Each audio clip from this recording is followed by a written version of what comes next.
नादनादा मुंसिफ TV में आपका इस्तकबाल। आप देख रहे हैं दक्षिण भारत। शुरुआत करेंगे हेडलाइंस के साथ। केरल हुकूमत और रियासत की पार्टियों का एसआईआर अमल को मौखर करने का मुतालबा। अर्जियों पर सुप्रीम कोर्ट तेजी से समाअत को तैयार। इलेक्शन कमीशन को दी नोटिस। अमरावती में वज़ीर आला नायडू का महकमे सेहत पर आला सतही जायजा इजलास। अदोनी, मदनापल्ले, मार्कापुरम और पुलिवेंदुला मेडिकल कॉलेजों की तामीर पर गौर।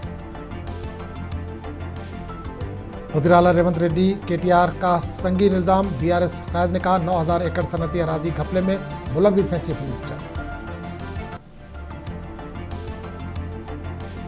सदर जमहूरिया द्रौपदी मुर्मू की हैदराबाद आमद। सीएम रेवंत रेड्डी, रियासती गवर्नर और दीगर शख्सियात ने किया खैर मकदम।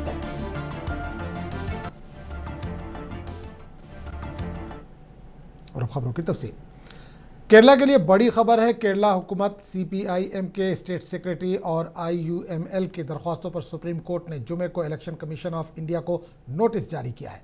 दरअसल केरला हुकूमत सीपीआईएम के स्टेट सेक्रेटरी और आईयूएमएल ने अदालत में दाखिल अपनी अर्जियों में रियासत में एसआईआर के इल्तवा की मांग की है। दरख्वास्त गुजारों का मौक़िफ़ है कि एसआईआर का अमल रियासत में होने वाले बल्दियाती इंतखाबात से मुतसादिम है। सुप्रीम कोर्ट के 3 रुकनी बेंच ने मामले की फौरी समाअत मंजूर करते हुए कहा कि केरला से मुतालिक तमाम दरख्वास्तों पर 26 नवंबर को समाअत की जाएगी।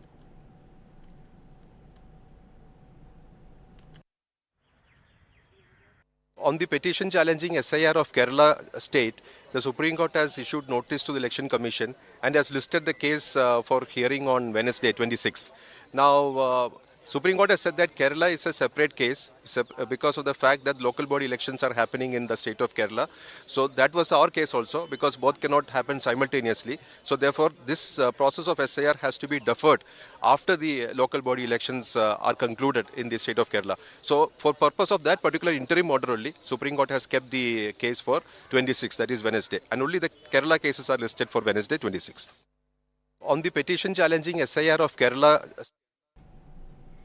आंध्र प्रदेश के शहर विजयवाड़ा से खबर है। यहाँ यूथ कांग्रेस कारकुनों ने मुबैना वोट चोरी के खिलाफ इलेक्शन कमीशन के दफ्तर के सामने एहतजाजी मुजाहरा किया। मुजाहिरीन ने इल्ज़ाम लगाया कि हुकूमत अवाम के सामने असल हक़ाइक़ आने के खौफ से एहतजाज को दबाने की कोशिश कर रही है। यूथ कांग्रेस ने कहा कि वोटों के लूट के खिलाफ इनकी आवाज़ को रोकने के लिए पुलिस फोर्स तैनात की गई, मगर नौजवान कारकुनों ने ऐलान किया है कि वो अवाम के वोट के हक़ के लिए अपनी जद्दोजहद जारी रखेंगे। Today, Andhra Pradesh Youth Congress has organized a protest in front of Election Commission regarding that vote show. BJP government, the Modi government is the very fraudulent government. They formed the government throughout India through that vote show.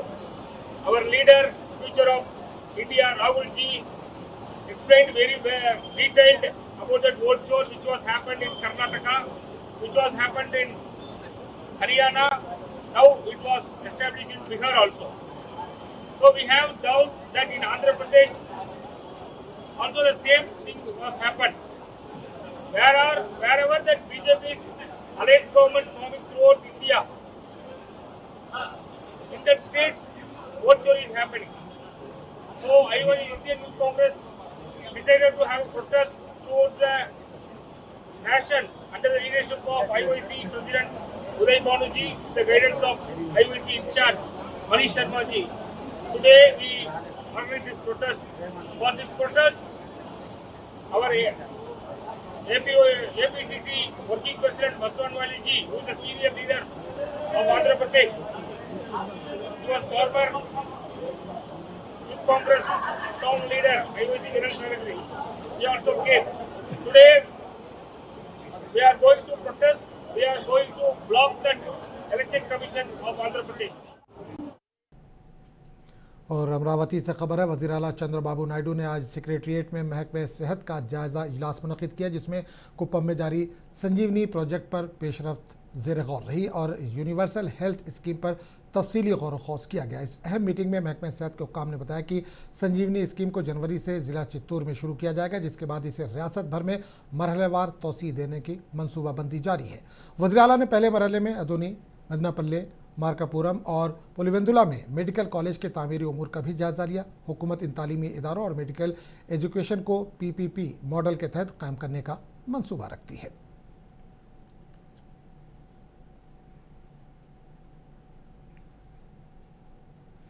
Nandyal जिले में आइम्मा committee के सदर अमजद बादशाह सिद्दीकी की अक़लियती बरादरी के लिए खिदमात को सराहा जा रहा है। TDP ज़िला जनरल सेक्रेटरी NMD फ़िरोज़ ने कहा कि अमजद बादशाह सिद्दीकी की समाजी और दीनी खिदमात काबिल तारीफ़ है। साई बाबा नगर मस्जिद में नंदयाल ज़िला आइम्मा कमेटी की जानिब से एक तहरीती तकरीब मुनक़्क़िद की गई। रियासत के आला तरीन डॉक्टर अब्दुल हक अवार्ड से नवाजे गए अमजद बादशाह सिद्दीकी के एजाज़ में यह नज़्म किया गया।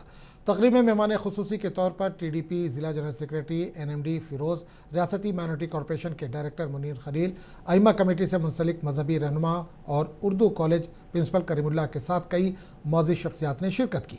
मुकर्रिरीन ने कहा कि अमजद बादशाह सिद्दीकी गुज़िश्ता 38 बरसों से खलील सिद्दीकी हाई स्कूल में उर्दू टीचर की हैसियत से खिदमत अंजाम देते हुए मुसलसल 100% रिजल्ट ला रहे हैं, जो इनकी मेहनत और लगन का सबूत है। इन्होंने मजीद कहा कि ज़िले में आइम्मा कमेटी की मजबूती के लिए भी इनका किरदार काबिल सत्ताइश है।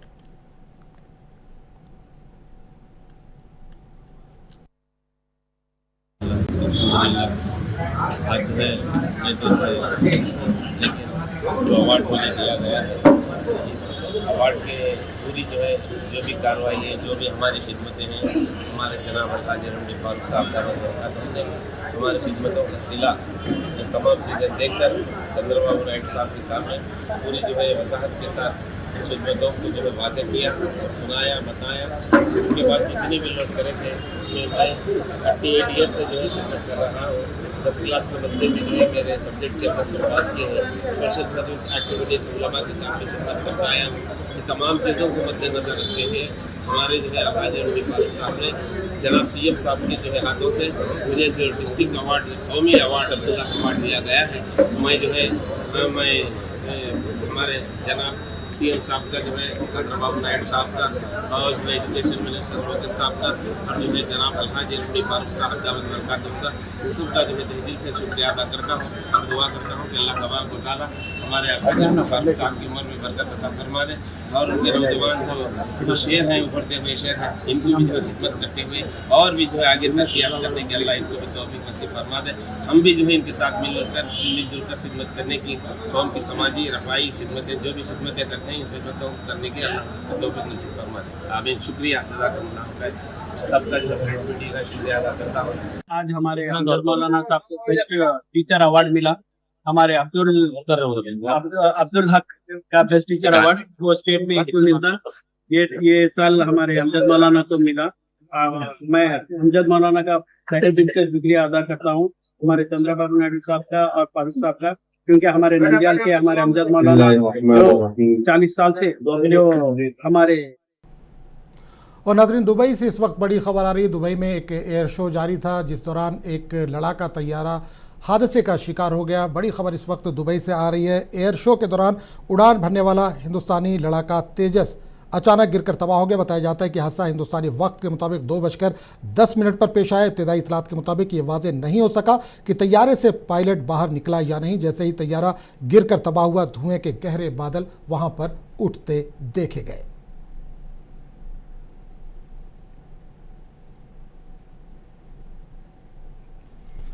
तो अब तस्वीरों के जरिए भी देख सकते हैं, दुबई एयर शो के दौरान बड़ा हादसा पेश आया है। एयर शो के दौरान उड़ान भरने वाला हिंदुस्तानी लड़ाका तैयारा तेजस अचानक गिरकर तबाह हो गया। बताया जाता है कि हादसा हिंदुस्तानी वक्त के मुताबिक 2:10 पर पेश आया। जैसे ही तैयारा गिरकर तबाह हुआ, धुएं के गहरे बादल वहां पर उठते देखे गए।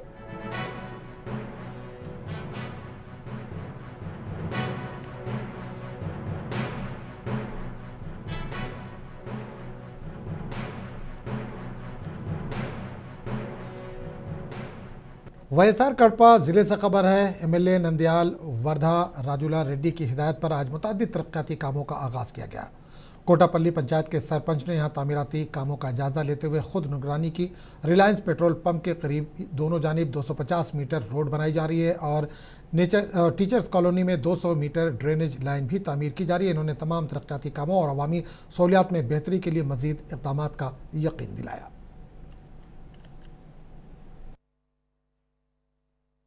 కొత్తపల్లె గ్రామ పంచాయతీలో మైదుగురు ఆర్టీసీ బస్ స్టాండ్ నుంచి రిలయన్స్ పెట్రోల్ బంక్ వరకు రావాలంటే చాలా ఇబ్బంది పడుతున్నారు వర్షం వస్తే. అసలు గుంతలు పడి చాలామంది కింద పడడము, అస్తవ్యస్తంగా ఉన్నటువంటి రోడ్డును గౌరవనీయులు పెద్దలు మన శాసనసభ్యులు నంద్యాల వరదరాజరెడ్డి గారి ఆదేశానుసారం ఆర్ఎన్బి అధికారులు అయితేనేమి, దీనికి సంబంధించినటువంటి కాంట్రాక్టర్ పర్లపాడు మహేష్ అయితేనేమి, వారందరి చలవతో ఈరోజు ఈ రోడ్డుకు మహర్దశ పట్టింది. కావున ఇంత బాగా చేశారని మేము కూడా అనుకోలేదు. చాలా బాగా చేశారు. ఎక్కడైనా కానీ ఇక్కడ మేము కూడా ఇక్కడ దగ్గరుండి పని చేస్తున్నాము. ఉదయం నుండి చేస్తున్నాము. 2 సైడ్లో కూడా అయిపోయింది పని. ఇంకొక అర్ధగంట గంట లోపల పని అయిపోతుంది. వర్షంలో కూడా లెక్క చేయకుండా మన డి గారు అయితేనేమి, ఆర్ఎన్బి అధికారులు అయితేనేమి అందరం కలిసికట్టుగా పనిచేసి ఇక్కడ వచ్చేటటువంటి జనాలకు ఎటువంటి ఇబ్బంది లేకోకుండా చేసినాము. త్వరలోనే ఈ మోరీ గుడక ఇక్కడ ఉన్నటువంటి petrol bunk mori Reliance Hanuman జంక్షన్లో ఉన్నటువంటి మోరీ గుడక తొందరలోనే యుద్ధ ప్రాతిపదిక మీద పని జరుగుతుంది. అక్కడ ఉన్నటువంటి కాంట్రాక్టర్లు కూడా దగ్గరుండి మేము పని చేస్తున్నాము. కావున తొందరలోనే ఈ మైదుకూరు రోడ్డు చాలా మహర్దశ పడుతుంది. ఇది తాత్కాలికమే, ఇది తార్ రోడ్డు. తొందరలోనే సీసీ రోడ్డు కూడా శాంక్షన్ అయింది. సీసీ రోడ్డు అయితే ఇక్కడ చాలా అద్భుతంగా ఉంటుంది, ప్రొద్దుటూరుకే తలమానికంగా ఉంటుందని చెప్పి కూడా నేను తెలియజేస్తున్నాను. ఈ Mydukur road Reliance petrol bunk నుంచి ఆర్టీసీ బస్ స్టాండ్ వరకు సీసీ రోడ్డు అయింది. అలాగే ఈ రిలయన్స్ హనుమాన్ జంక్షన్ నుంచి వాసవి సర్కిల్ వరకు కూడా తొందరలోనే అది కూడా టెండర్లు అయిపోయింది. ఆ పని కూడా తొందరలోనే అయిపోతుంది. विशाखापट्टनम शहर में आईटी शोबे को बड़ा फ़रोग मिलने वाला आलमी टेक्नोलॉजी कंपनी मेटा ने विशाखापट्टनम के करीब परदेसी पालम में 500 मेगावाट के गुंजाइश वाले बड़े डेटा सेंटर हब के क़याम का फैसला किया है। ये मंसूबा गूगल के बाद विशाखापट्टनम में आने वाली एक और बड़ी आलमी आईटी सरमाकारी समझी जा रही है। मंसूबे के तहत मेटा और सिफी टेक्नोलॉजी के दरमियान शराकतदारी होगी, जहाँ सिफी टेक्नोलॉजीज़ डेटा सेंटर के लिए बुनियादी ढांचा फराहम करेगी, जबकि इस सेंटर को मेटा खुद ऑपरेट करेगा। बताया गया कि कंपनी इस प्रोजेक्ट में तकरीबन 15,266 करोड़ रुपए सरमायाकारी करने वाली है।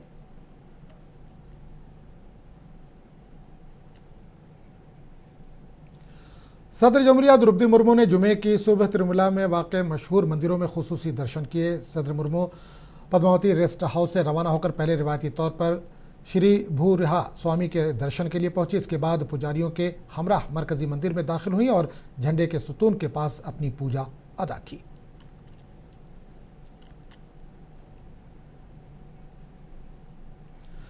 सदर जमहूरिया द्रौपदी मुर्मू जुमे के दोपहर हैदराबाद पहुंची। बेगमपेट एयरपोर्ट पर इनका पुरतपाक इस्तकबाल किया गया।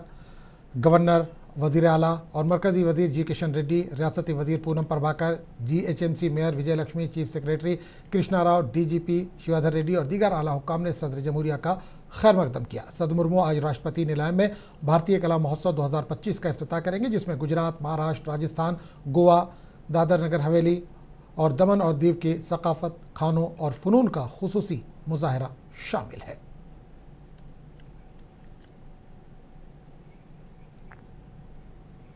तेलंगाना में अपोजिशन BRS के कारगुजार सदर ने वज़ीर आला रेवंत रेड्डी पर संगीन इल्ज़ामात लगाए हैं। KTR का कहना है कि रेवंत रेड्डी बड़े पैमाने पर ज़मीनों के घपले में मुलविस है। KTR का कहना है कि हैदराबाद के तकरीबन 9,500 एकड़ सनती अराजी वज़ीर आला के करीबी रिश्तेदारों और ख़ास साथियों के हवाले की जा रही है। इन्होंने इल्ज़ाम लगाया कि Hyderabad industrial lands transformation policy के तहत रेवंत रेड्डी तकरीबन 9,295 एकड़ अराजी को अपना ज़ाती ATM बनाने की कोशिश कर रहे हैं।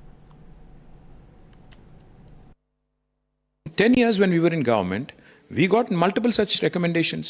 What did we do? In 2022, one specific industrial area called as Azamabad Industrial Area, we brought in a bill, we brought in a legislation saying the original allottees of Azamabad Industrial Area, if they would like to convert their land into a mixed use, then they'll have to pay 100% of the SRO again. Or if the original allottee is not in possession of the land anymore and if it has changed hands, then it would be 200% of SRO value. But what is this government saying? Pay only 30% of SRO and I'll give it to you for eternity. This is an absolute loot. This is an absolute scam perpetrated by the chief minister and his real estate mafia, and 100% lakhs of crores worth of land. Because today, if you think about it, Ujjwal, in Hyderabad, this government cannot find a single square yard of land to build a house. In 2 years, they've not been able to build one Indirama house. In 2 years, they've not built one park. In 2 years, they've not been able to build even a single lung space for the city of Hyderabad. They've not been able to allot 1 acre for a graveyard or a cemetery. But on the other hand, They are giving away 10,000 acres of land just like that on a platter to private sector guys. For whose good, whose benefit? That's the question we are asking. What are the people of Telangana getting out of this transaction? This land belongs to the state of Telangana. See, I am not permanent, you're not permanent, neither is Revanth Reddy. Now, we are all gone, but that land will remain, and that money will remain, that investment will remain, that treasure should remain with the people of Telangana. That's the main charge we are leveling against this government, that this is a loot, this is a fraud.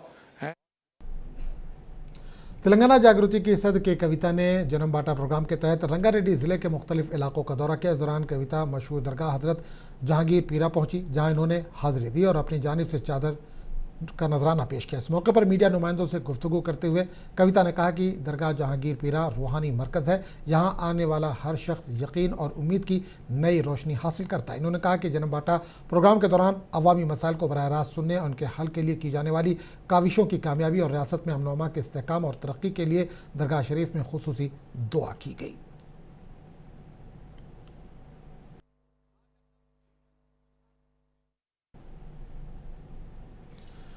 रियासत कर्नाटक के ज़िला हावेरी से खबर है, हज़रत टीपू सुल्तान रहमतुल्लाह अलैह का यौम पैदाइश अक़ीदत और एहतराम के साथ मनाया जा रहा है। टीपू नगर और टीपू सुल्तान सर्किल चिंता प्लाट के साथ साथ और भी मुख्तलिफ इलाकों में टीपू सुल्तान का यौम पैदाइश मनाया गया। मुकर्रिरीन ने कहा कि हज़रत टीपू सुल्तान मुल्क के पहले मुजाहिद आज़ादी थे, जिन्होंने बर्र-ए-सग़ीर में सबसे पहले अंग्रेज़ों की ग़ुलामी के ख़िलाफ़ आवाज़ बुलंद की। मुकर्रिरीन ने कहा कि हज़रत टीपू सुल्तान की कुर्बानियों को तारीख़ में कभी नज़रअंदाज नहीं किया जा सकता।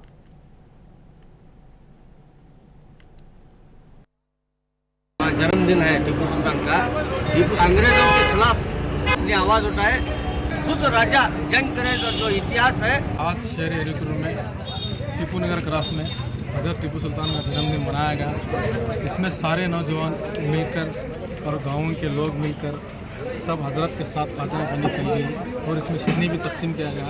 दिन हमें लोगों को हर साल ऐसे नौजवान मिलकर बना को हमें हज़रत टीपू सुल्तान का नाम ता क़यामत तक याद रखना। जो टीपू सुल्तान है वो देश के लिए लड़े हैं, हम भी इस देश के लिए जान देने को भी तैयार है। हिंदुस्तान के पहले मुजाहिद आज़ाद हज़रत टीपू सुल्तान रहमतुल्लाह अलैह का आज यौम ईद हज़रत टीपू सुल्तान मनाया गया। ख़ास करके आज तारीख़ में देखा जाए तो हज़रत टीपू सुल्तान के जन्मदिन को लेकर कई इख्तलाफात हैं। एक 10 तारीख बताई जाती है, कभी 20 तारीख बताई जाती है, लेकिन हमारा मकसद है टीपू सुल्तान को याद करना, इनकी कुर्बानी को याद करना। सबसे पहले हिंदुस्तान में अंग्रेज़ों के ख़िलाफ़ आवाज़ उठाने वाले बादशाह सबसे पहले हज़रत टीपू सुल्तान थे। हज़रत टीपू सुल्तान ने हिंदुस्तान के अंदर कई लोगों के लिए नए टेक्नोलॉजी लाने की कोशिश की और हमेशा इनकी हुकूमत में हिंदू मुसलमानों ने मिलकर इत्तेहाद का पैगाम दिया, भाईचारे का पैगाम दिया। आप इतिहास उठा कर देखिए, तारीख उठा कर देखिए, इनकी हुकूमत में हर मज़हब के लोग इनके साथ में थे। अब ख़ास करके इनके जो मंत्री थे, जो पंडित पुरनैया, इनके साथ हमेशा टीपू सुल्तान के साथ रहकर मशवरा करते थे। इनके दौर में कई मंदिर भी तामीर किए गए, कई मस्जिद भी तामीर किए गए। आज हज़रत टीपू सुल्तान को फ़िरक़ापरस्त तंज़ीमें हज़रत टीपू सुल्तान के ख़िलाफ़ इनको निशाना बनाया जाता है।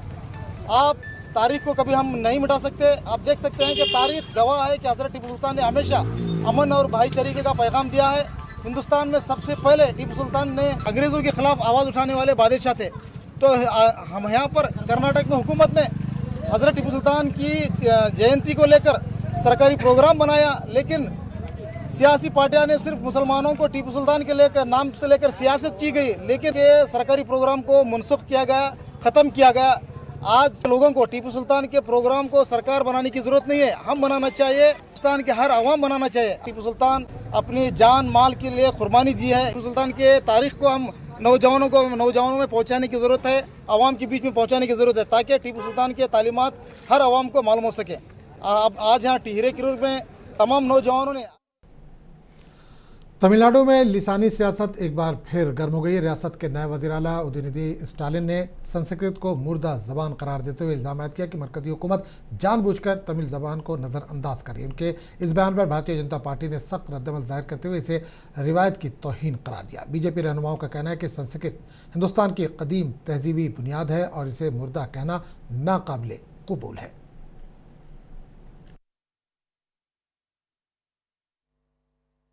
See, every time the DMK sees its end very nearby, it rakes up the issue of language. So they have a package right now. The DMK has come up with a live package. The package includes NEET, the package includes Hindi imposition, the package includes Tamil as a language being sidelined.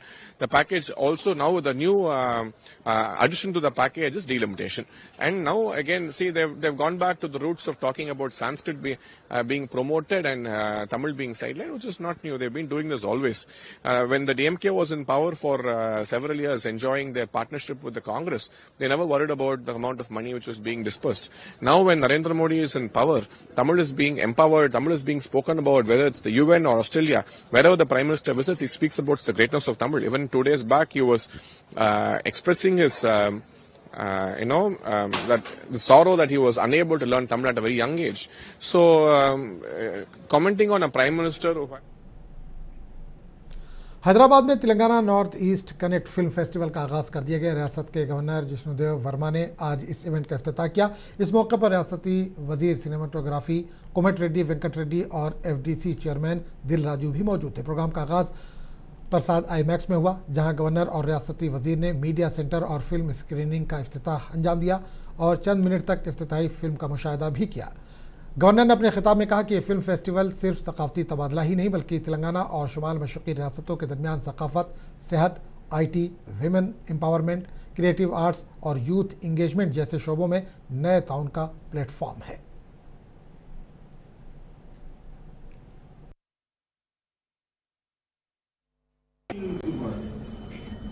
This is to state how this medium is strong. And I would like people from Telangana to watch this film from Northeast. It's a very rare opportunity. It's a rare opportunity that filmmakers have come together from Northeast. तो इस bulletin में फिलहाल इतना ही। अगले bulletin में आपसे फिर मुलाकात होगी। आदाब।